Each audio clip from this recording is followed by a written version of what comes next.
So we've done a fair amount of work today with the idea of suffering and beginning to understand what it is, how to work with it in both our meditation practice and also in our daily lives through the living meditation. So with the talk today, I'd like to continue exploring this idea of moving from suffering to joy, what that means. It sounds like a journey, as we said earlier. Is there really a journey? We have to look to see what does that mean to have a journey, and really to begin to understand what suffering is, so that we can move from suffering, if that's in fact what we actually do. One of the, I guess really the only real gift that the Buddha gave us was this idea that it is it is possible to be free from suffering in this life. That is a real possibility that we can all achieve. And he spoke of it in many, many different ways. He gave many, many different tools as to how to work with it. The challenge is that our natural flow of life that we've been cultivating for most of our life goes contrary to understanding suffering and dukkha in the way that the Buddha talked about it. To begin with, I want to say a little bit about that idea of the language. Someone was asking before about that word dukkha. It's a Pali word. Pali, P-A-L-I, was the sort of the high language at the time of the Buddha. And although the Buddhist tradition in the early days was oral, when it was finally written down, it was written down in the Pali language. So a lot of the words that we have in this kind of Buddhist tradition are Pali words. What I like about the Pali words is they don't come with any baggage associated with them. So when we hear the word suffering, it's full. It's full of meaning for us. A lifetime of meaning has been crammed into that word. It's like a balloon that's already been blown up. So when we start talking about relooking at suffering and what that might mean, there's not a lot of room in the balloon for more meaning. I've had people tell me, I don't want anything to do with Buddhism. They just say everything is suffering, and my life's not suffering. So that preconceived notion at that point that suffering is a particular type of thing, and that's what it is. That's what we built up as a model in our own lives. The word dukkha, and the less you've heard of the word, the better that is, because it comes like a brand new balloon just out of the bag that's deflated. So as you begin to explore dukkha, there's plenty of room for you to put in your experience and your learning to understand, what does this mean for me? So that's why I like using the word dukkha more than suffering. Lori talked about early on today when she was talking about suffering, the different interpretations of that word dukkha and what it means. The idea that life is unsatisfactory, that there's a basic unsatisfactory nature to things. Another one for me is the sense that it's not reliable, that no matter what goes on in my life, no matter what I experience, no matter what my relationships are, my health, other things, they cannot be counted on absolutely. They can be counted on while they're here, but not absolutely. My health could go at any moment. My well-being could go. My relationships, all these things could go anytime. So nothing in this world can really be deeply counted on. So that kind of underlying unreliability is another way to think of dukkha. So it's a fact of life that we have it. Another way of looking at dukkha, again, just a different exploration of it, a little bit different way of thinking about it, is you could think of dukkha as a measure of how much we want things to be other than they are. So it's a sort of a scale. If we want things to be different a lot from the way they are, there's a lot of dukkha. You can feel that when you have something in your life that you really want to be very different than it is. Maybe it's the COVID, the pandemic. You're really tired of it. You really want things to be different. So as you think about that and experience that difference there, that's a lot of dukkha. If it's something that that we want to be different but not too much, then there's a little dukkha. So maybe you were hoping the sun would be out today. For those of us in Northeast Ohio, it's not. But if you were hoping for that, maybe, gee, it would have been nice if the sun was out today. There's a little bit of dukkha. And the good news is when we get to the point where we're okay with things the way they are, when we're able to open to accept, to acknowledge, to allow, there's no dukkha. And this was the promise of the Buddha, that we have this capacity to awaken, to be free from dukkha. Our normal way of dealing with dukkha is to try, as Emily was asking about in the question earlier today, and she so astutely noticed that no matter what you try to do to change the causes and conditions in the world around you, it doesn't get rid of the underlying suffering or dukkha that comes with those causes and conditions. And yet that's what we try to do. There's enough of a success rate with some of those things that it reinforces that for us. You can do certain things and make things better for a while. And that reinforces the idea that, gee, if I could just make all the causes and conditions around me the way I want them to be, there would be no dukkha. And it gives us this thirst for money and power and health and all these other things, thinking that, gee, if I could just get these lined up right, that somehow dukkha would disappear. So that's our normal way of dealing with our stress, dealing with our dukkha. Or another one that is often used is tantrums. We throw some sort of a tantrum when we yell at other people because we don't like the way things are, when we honk our horns in traffic, when we're short with people or shut down to people, we're throwing a kind of a tantrum. And it's a way to try to change the situation so that we're not feeling that distance that's existing there between the way things are and what we want. We're trying to close that gap in ways that don't work very well to eliminate the dukkha. Well, if those ways worked, we would not be here. We'd all be doing something else today. There would be no teachings of the Buddha. There would be no traditions, no need for any of the great spiritual traditions that deal with this kind of thing. We would just make everything to our alignment and we'd be done with it. So unfortunately, that doesn't work. So it's worth looking to investigate other ways. As we begin to understand or look to understand dukkha, especially in the case of looking at the Buddha's model for it, the very first thing that he presented after he was awakened was this idea of the noble truths that Laurie talked about earlier today. And the noble truths start with the truth of dukkha. It was the first teaching he had, was this truth of dukkha. And I want to read to you from the suttas. The suttas, if you're not familiar with that, is another Pali word. They're the teachings of the Buddha, the way they are recorded now from the oral traditions. So these are the teachings. So this particular one is how the Buddha described dukkha. And when he taught, he was always teaching to groups of monks. So they sometimes you'll hear the word bhikkhus or monks, and it's the same thing. But he was teaching to groups like this. So he said, "Now this, monks, is the noble truth of dukkha. Birth is dukkha. Aging is dukkha. Death is dukkha. Sorrow, lamentation, pain, grief, and despair are dukkha.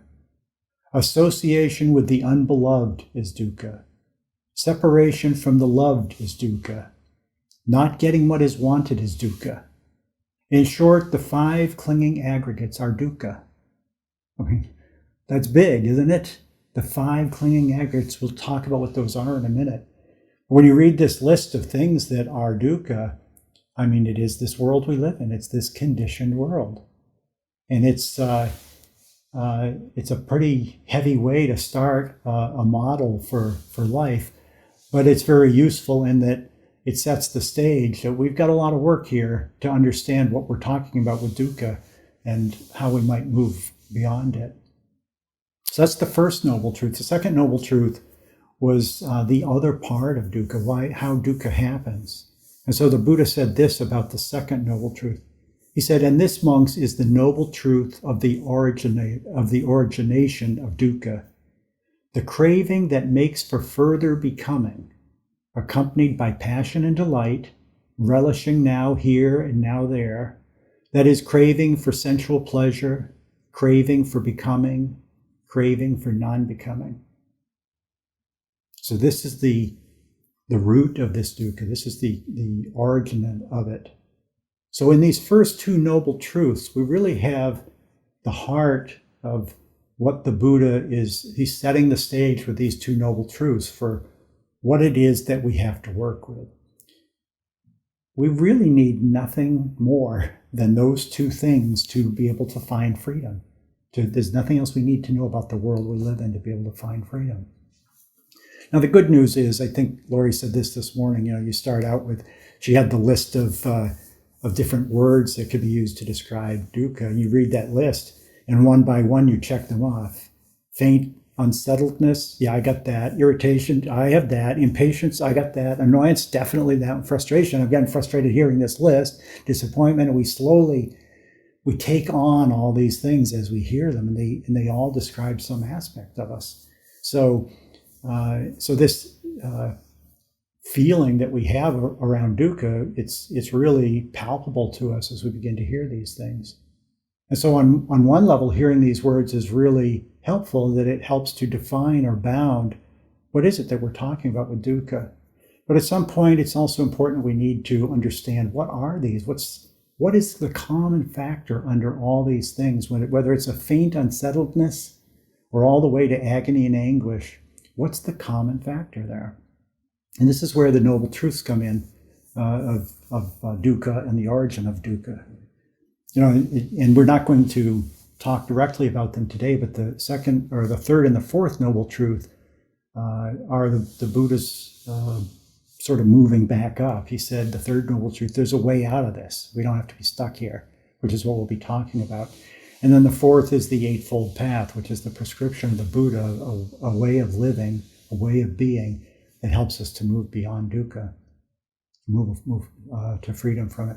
But what I'd really like to explore, an avenue for this today, is to look a little bit more about these two elements that make up our dukkha. The first he talked about was the aggregates, these 5 aggregates, and we'll speak a little bit about those in a minute. And then the second was this idea of craving. The Pali word is tanha, T-A-N-H-A, and it can be thought of as thirst. It's that longing feeling, that craving feeling. And so really, when we have these aggregates and we have this craving feeling together, we're really getting close to the heart of the Buddha's model for dukkha and what it is.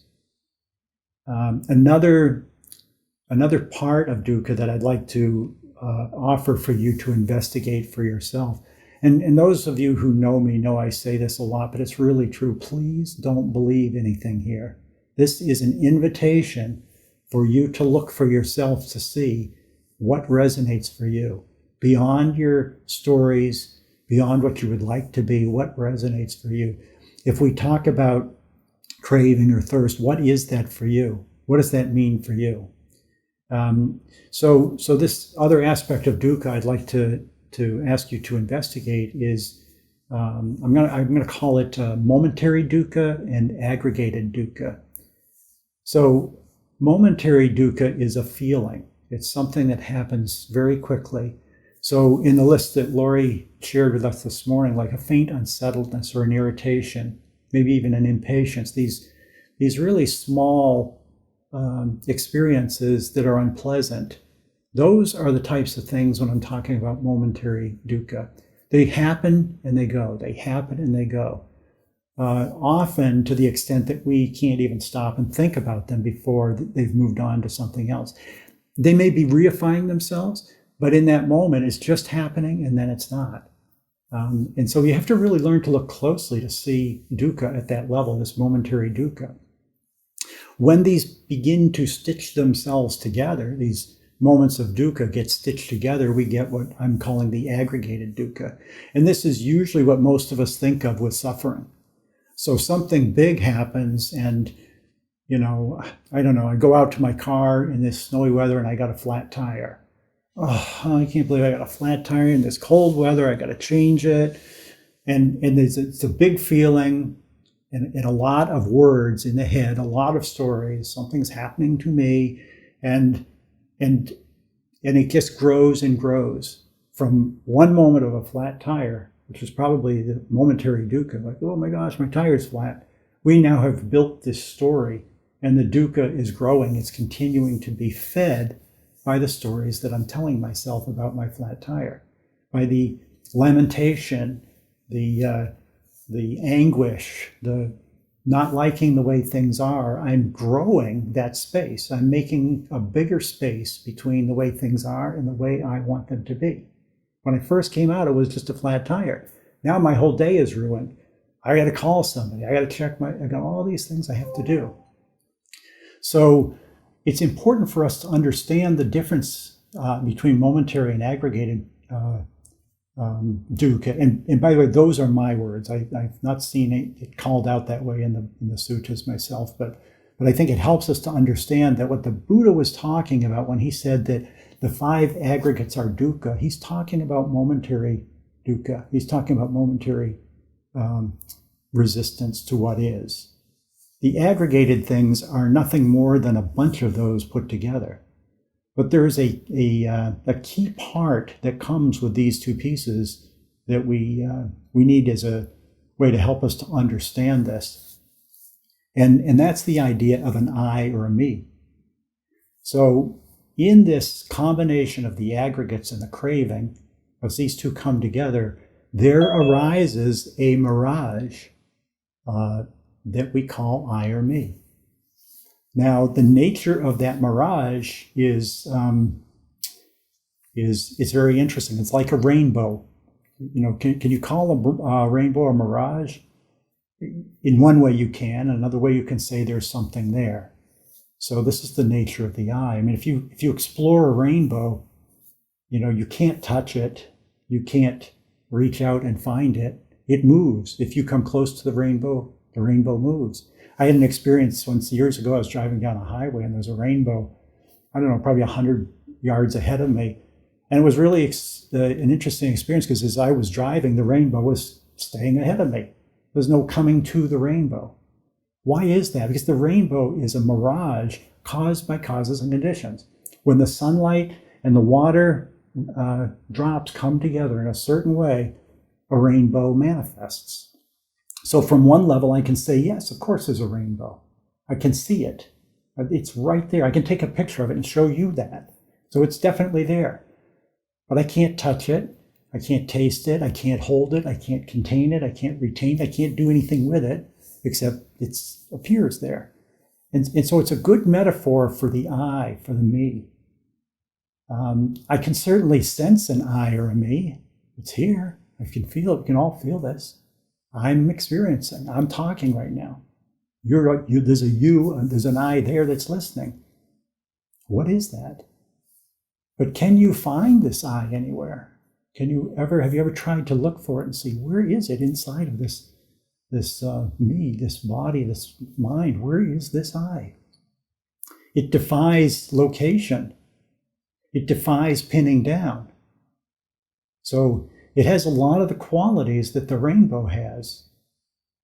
The other thing about it is it seems to arise with dukkha. It seems to be present when the aggregates, which we'll talk about in just a minute here, when the aggregates come and there's a craving for them, there seems to be an I that arises with that. So this sense of a self is an essential part of exploring to see what dukkha is. We have to understand what we can about this sense of I. And most importantly, what it's not, more so than what it is. So So let's talk a little bit about the aggregates here. I'm not going to go into a lot of detail, but one of the teachings, one of the tools that the Buddha used extensively is these models.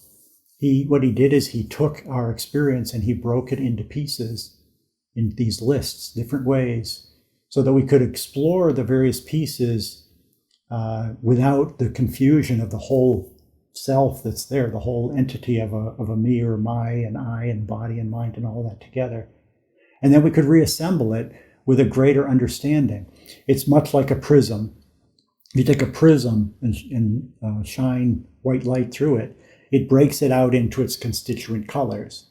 So you could look at the blue separately, you could look at the green, you could look at the yellow and the red, you could look at these colors separately from each other and explore them and begin to understand their nature. When you take the prism away, the light is white again.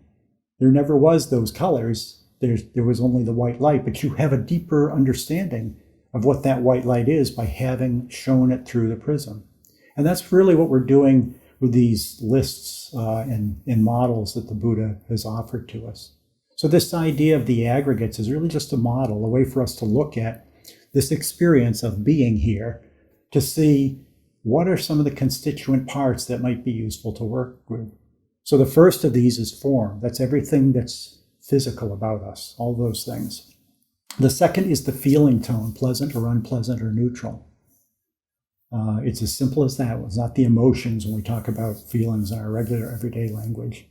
The third is perception, that capacity that we have to recognize a tree as a tree, recognize a loved one as a person, to be able to construct instantaneously a recognition based on our past experiences with what we're being given from our senses right now. The fourth one is fabrication, this ability that we have to think and to feel in terms of our emotions now, those bigger aggregated feelings that we have, not the feeling tone, but joy, anger, frustration, happiness, all of those kinds of feelings. And then the last of the aggregates that the Buddha offered to us is consciousness. So this kind of consciousness is awareness that comes from our senses. So we have a sense consciousness for each of our five senses, our ability to recognize and process sound, sight, touch, smell, taste. That ability to do that is what we're talking about here as consciousness. So the Buddha said that dukkha is any of these aggregates when we cling to them. That was the critical part, this craving factor, the second factor. When that arises with these aggregates, that's dukkha. That's what leads to dukkha. And out of that is this sense of an I or me, one who can suffer, one who is identified with the aggregate and that it needs to be other than it is. And that's the essential element to it. That's the thing that sort of glues these things into a place that we seem to not be able to get free from. That sense of I, one of the ways to explore this is to look at that sense of an I or me with the level of dukkha that you're feeling. So it changes in intensity when there's more, when it's a more intense wanting things to be other than they are. Who is wanting things to be different than they are? Certainly not the world around us. I look out at the trees. They're fine with whatever there is. The things in my room here, everything's fine with what it is. But there's something here that says, no, this is not okay. What is that? So the more I don't want things to be the same, that sense of an I or me seems to be stronger. When we get to the aggregated dukkha, that continuity that seems to come from moment after moment after moment of dukkha being stitched together into this story of dukkha that seems so real. And this I seems to be inherent, it's a part of it. The sense of I has the quality of feeling like it's always been there and it always will be there. And yet when we investigate, we find that's not the case. So for example, you could see this by just thinking for a moment, you were asleep last night, maybe up to 8 hours you were asleep. Maybe you had a few dreams, but for the most part, most of that sleep was dreamless. Where was the I during that night, last night? Where was it? The I, the me. When we reflect on that, it's like, I don't know. It doesn't seem to have been there when I woke up, unless there's a dream. I don't remember any I don't remember any sense of it. If you have a loved one that is with you when you're sleeping, you could ask them, do you see any I or any signs of an I? No, no signs of an I there. And yet we don't feel a hole. We don't feel like, yep, the I went till 10 o'clock last night. Then there's this blank spot where there's no I, and then I picked back up. The mind just sort of sweeps that over and paints this picture of a continuity of an I that's always there. It's always been there and always will be there. That paint over quality of it, that's part of the mirage. So we don't notice when the I is not there, only this vague sense that it's always there. So it's a worthwhile experience to try to understand how strong the I is at different times. So when you're really frustrated or angry or upset or fearful, notice that sense of an I and how strong it might be. And then as we look at that helps us to understand this idea of craving. Because now we have someone who can crave. Without an I or a me, there's no place for this concept of craving. There's no connection to it. It is the very act of that I taking an interest in some aspect of the aggregates and taking an interest in them not being to its liking. And that's the very nature of the craving. So as we get that sense of we don't like something, the natural response that we have trained ourselves to react with for most of our life is to push away. That very sense of not liking something, boom, I'll push it away, I don't like. The same way as when there's something that I do like, I grab at it, I want more of it, I want to hold it, I want there to be more of it. And again, this is well worth exploring. We know this cognitively. There's no question there. We all know this cognitively. But do we know it viscerally? Do we know it with wisdom deeply enough that it can be a source of change for us? You know, the Buddha talked about wisdom, and I love the Buddhist idea of wisdom as the Eightfold Path. There's two parts to wisdom. There's a deep knowledge, a visceral kind of understanding of something, and then there's the acting from that. And it makes a lot of sense if you think about those things that you know really deeply and well, you act from that knowledge. So that's wisdom in the Buddhist sense. So as we come to understand this feeling tone and how we respond to it from a place of wisdom, there's a place that it begins to change. We begin to stop reacting that way. So as we see, there's things that we like or we don't like, and we grab at those. The normal way of doing that, it reifies the situation. So if I see something that I don't like and I go to push it away, most of the time I can't push it away, especially with the momentary situation. So for example, if I don't like the temperature in the room, there's nothing I can do about the temperature in the room in this moment. For future moments, I can go change my heat setting. I could take a shirt off if I'm too hot. I could put a jacket on if I'm too cold, but that would be for a future moment, not for this moment.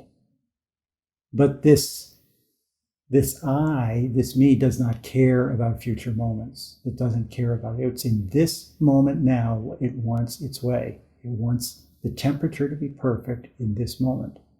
And unfortunately, it can't have it. So what happens then is, because it can't have it, it reacts to that not being able to have it in this form of dukkha and thrashes. It does things to try to get its way, and often very unskillfully, because it doesn't really care about the future.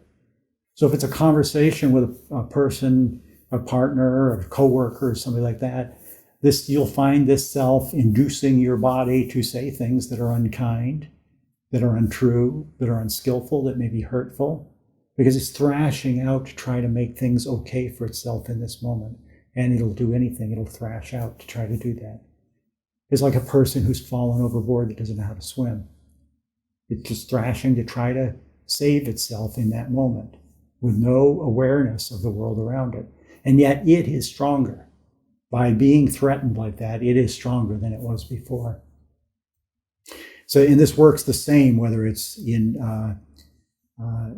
aversion, whether it's pushing away, or whether it's trying to grab something and bring it towards itself to hold it more. We single ourselves out from the world around us to feed those two things. And they don't work. So as we begin to learn to understand suffering, those are the things we really need to begin to work with, is understanding the aggregates well enough to know I have this form, it's a reality. I have these feelings, they pop up. I have no control over those. Perception comes up. I know it. I can't not know a tree when I see it. Thoughts come into the mind. I can't stop thoughts from coming into the mind. Feelings arise. I'm happy, I'm sad. Those things all seem to happen. I'm aware of my senses. These aggregates just happen. The place where we have some opportunity to affect things is with the craving. Now, even the sense of craving, when there is an I, will arise. It will arise. So we can be, through our mindful practice, though, we can be aware as these things are starting to arise and not let them settle in, not let the momentary dukkha become an aggregated dukkha, not let the stories begin to grow. When we see the flat tire, instead of processing with the dukkha and all the terrible ramifications and other things that the mind wants to do, if we meet the flat tire with just a mindful awareness, it's a recognition, it's a perception.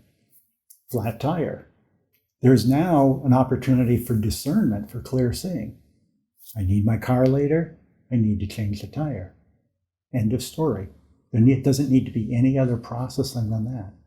So the capacity that we have to do this kind of living that we've been doing in our practices so far today and working with in the living meditations, the ability to do that is the tool that's training us how to respond to life that way. You know, I remember when Gina shared what it was like for her to live mindfully, and the difference between that being at home in a nice, secure, quiet, no outer stimulus kind of way, and how that's different from work and other situations we're in. The difference between those two is the training to be able to recognize, by being present, by being aware, that a new impingement, a new sense impingement has met us and can be met with that same stability of mind. Like Laurie was saying, a noise in the world can be met with the same thing. We learn to do that by practicing it. It's practicing it on the cushion. Then the living meditation's even better because we're practicing it with dirty dishes. We're practicing it with pets that are barking. We're practicing it with doorbells rung because the mailman's there or the Amazon guy's there. The phone is ringing with a spam call. All the things that come into our life here, and we do meet them one at a time. And each time we do it, we're training ourselves. We're developing that wisdom. In the training is not only a visceral understanding, but it's also a responding to it, an implicit response to this understanding that we have. And so slowly we train ourselves, and the more we do this, the more we're able to meet life exactly as it is and have it come into us and meet it with that presence and that spaciousness. When we do that, the thing that's most powerful is that the aggregates and what's coming in does not any longer need to change. We can be fine with things as they are, because it's not the thing outside, it's not the impingement on the senses, it's not the feeling tone, it's not the perceptual overlay, it's none of those things that are the real problem. It is simply my reaction to it, wanting it to be other than it is. I will never win the battle of wanting it to be different than it is when I'm trying to argue with the self or get the self to do that. The self is as being a player in the drama, can't take the role of authoritarian who can stop it. The metaphor I've used, many of you have heard this, but I think it helps to demonstrate it. It's like looking at the person in the mirror and seeing that no matter what you do, they do it. So if you scowl, they scowl right back at you. If you're happy, they're happy right back. There's nothing you can do to defeat the image in the mirror. You can't out-anger it. You can't out-scowl it. The only way to defeat the image in the mirror is to step away from the mirror. When you step away from the mirror, there is no longer any problem because the image itself is gone. And this is the way we meet the dukkha that arises. Instead of fighting what life is offering, which is really fighting ourselves, it's fighting that sense of an I or me. Instead of engaging on its turf and doing battle with it, a battle we cannot possibly win, we step out of the fray. And we do that by seeing clearly that sense of an I or me is arising with the situation. It's part of the thing. It is what's inducing the craving. It's what's happening there. And I don't have to buy into it. And when we do that, we've stepped out of the fray. We've stepped out from in front of the mirror, and the dukkha disappears. It just drops. It evaporates. Because it needs that self, and it needs the stories that the self generates to continue. Now, it's important, Laurie talked about the two arrows this morning. It's important to understand we're not talking about like physical pain here. That's not the suffering. That's going to happen. That's part of the body. And it'll just happen the way it's going to happen. It's the resistance to the pain. It's not that our electricity went out. It's that we're resisting that our electricity went out. It's not that we have the flat tires, that we're resisting that we have the flat tire. So the dukkha, that second arrow, is always our resistance to it. So as we go through this, the first thing is to understand, first of all, what the Buddha meant when he said the aggregates of clinging are dukkha. What he was saying is that this form, these 5 aggregates that we model this form from, have each aspect of it has the capacity to manifest with craving. And in that process, a sense of an I or a me, which is an essential part to it, becomes the owner of the show and resists. So we begin to see, I don't have to do that. I don't have to engage the aggregates that way. I don't have to allow this sense of an I or a me that arises to run the show. And I don't have to feed it with my thoughts and energizing the feelings. This is a wonderful practice to play with. As we do this, what we begin to see as the dukkha subsides, as it begins to evaporate, is what was behind it all along and what is there now. And it's the awake presence that Laurie was talking about earlier, that she read those different qualities that we can use to recognize it. Things like contentment, stillness, and silence. Even in the midst of chaos, these things are present. They're present when we're not filling that space with dukkha, that space of who we are. So you don't have to go find these things, they will find you. And you will find, as you quiet the dukkha out of the mind, as it begins to still, they were always in the background waiting for you. They were always there. It's like the blue sky behind the clouds. When the clouds are dispersed, you don't have to go find the blue sky and bring it to life. It was always there behind the clouds. So as our mind begins to soften, these dukkha moments, the momentary dukkha begins to soften, as we begin to stop stitching together our moments of dukkha into these stories, aggregated stories of woe is me and how terrible things are. As we begin to stop doing that, it's like the clouds beginning to clear from the sky. And out of the background will appear these moments, and we know these are not otherworldly or foreign. These moments of freedom, these moments of spaciousness, these moments of connection, of joy, they begin to pop through like the little blue spots in the sky as it begins to clear. And And the words, like we talked about with the words around dukkha, we don't even need the words. We can use the words to help paint a picture in our conversation for ourselves or for others. But these things are your birthright. They are you. They are your true nature. You need no words to understand them. But as you begin to look at them, some of the qualities that these different ways you might use to explain them, they seem to have in common. Number one is there's not a strong sense of self in them. Instead of a self being the foreground, connection is the foreground. Oneness, unity is the foreground. There may still be some sense of self, but it's in the background. It's not the forefront. The mind really does become quiet. What does that mean? It means thoughts still arise, but they don't take root. They don't lodge themselves and grow in a uncontrollable way. The mental fabrications that we're talking about in the aggregates, this idea of fabrications that self-replicate in our resistance to what is. Instead of that happening, they arise, we see them for what they are, and they drop away. So the mind is really quite a quiet place at that point. It's not like you're in some sort of funk and don't understand anything. You actually are clearer. You see things more clearly. Because instead of the overlay, the distortion overlay that comes with wanting things to be other than they are, you're more able to see them as they really are in their true nature, just exactly as they are.